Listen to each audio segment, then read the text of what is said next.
Today I'm going to do something a little unique for daily devotions. I hope you're ready for it. So today we're going to be talking through basically two verses. And so here we go. I didn't bring a tripod, so I'm going to just do my best. So today our section is Romans chapter 6. It's the whole chapter. We're going to focus on two verses because I'm convinced that I could probably teach through the entire book and it would take me like 6 hours. So this is Romans 6 verse 12.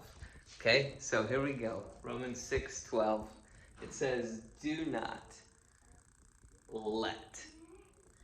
don't let, obviously it goes on to say sin, reign in your mortal body so that you obey its desires.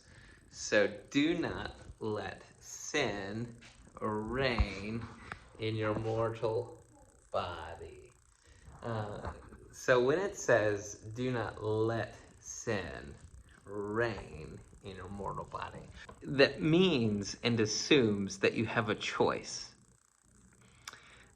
So you can either let sin reign or not let it reign.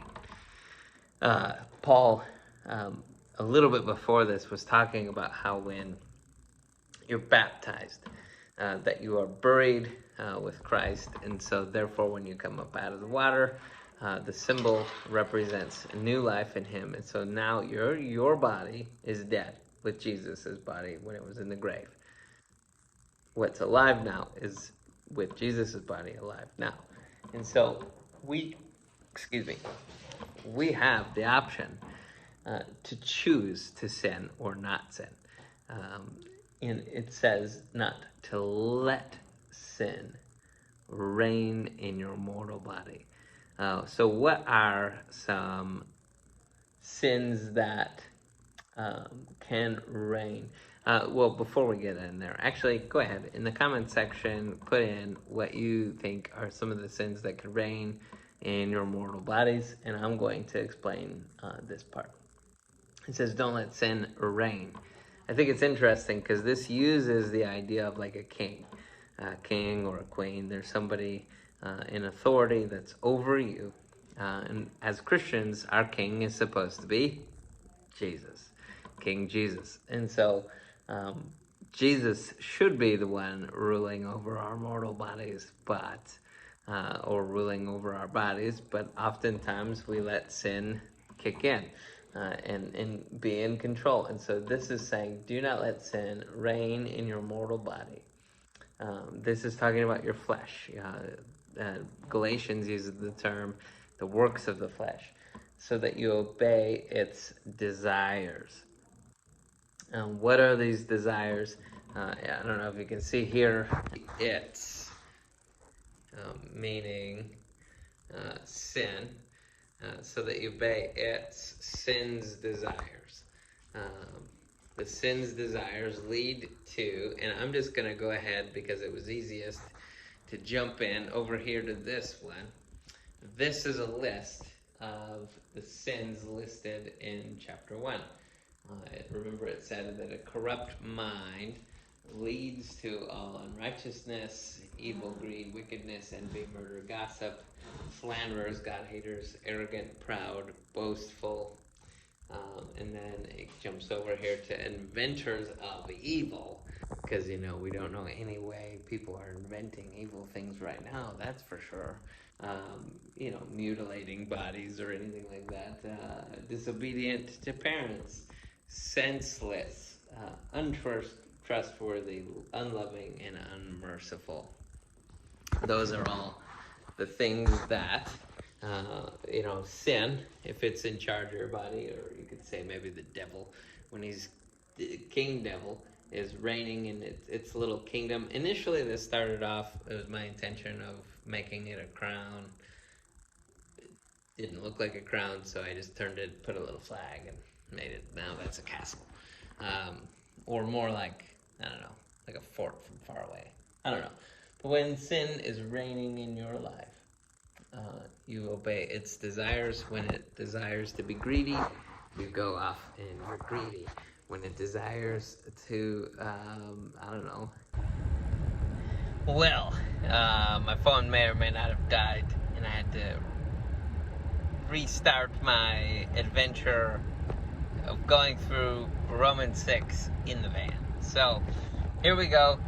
This is the only place where I had a charger. So I'm going to conclude with the other verse that we didn't get to inside the cafe. And so that one is Romans 6:14. And it says this: "For sin will not rule over you, because you are not under the law, but under grace." Sin will not rule over you because you are not under the law, but under grace. Listen, sin does not have to be the king in your life. The devil does not have to be the king of your life. Your pleasures, your wants and desires, the things of the flesh, that does not have to rule or have a kingdom in your life. Because you're not under the law, you're under grace. So today, I just want to take a moment to encourage you, because I think so many times, I don't know, depending on who you are and what you deal with, right? There's different things that we believe. We know people that are going through quite a bit, and one of the things that they say is, it's harder than you might think. Giving up certain sins or certain things. And it's all, giving up any sin is hard. But you have the ability to do so. You can submit to God, resist the devil, and he'll flee from you. When you turn your eyes to Jesus, when those temptations come, those things will flee. I think that, obviously the desire will rise again, but you got to tell it to go. You got to address it where it's at. Do not let sin, don't do it. Don't let it reign in your life. Dethrone that sin. Put Jesus back up on the throne so that you can live in a righteous way and honor the Lord. Thank you so much for joining us today for our wonderful, glorious, I don't know, pride is a sin, so I guess I should probably quit saying that. Thanks for joining us for today's daily devotion. Hopefully you've been having a good time as we go through the book of Romans. Please click the subscribe button, click the little bell, and you'll be notified whenever one of our videos is available. Also, you can partner with us, help these videos better themselves by donating through the link that is available in the description below. Thank you so much for joining us today. Peace out, Girl Scouts.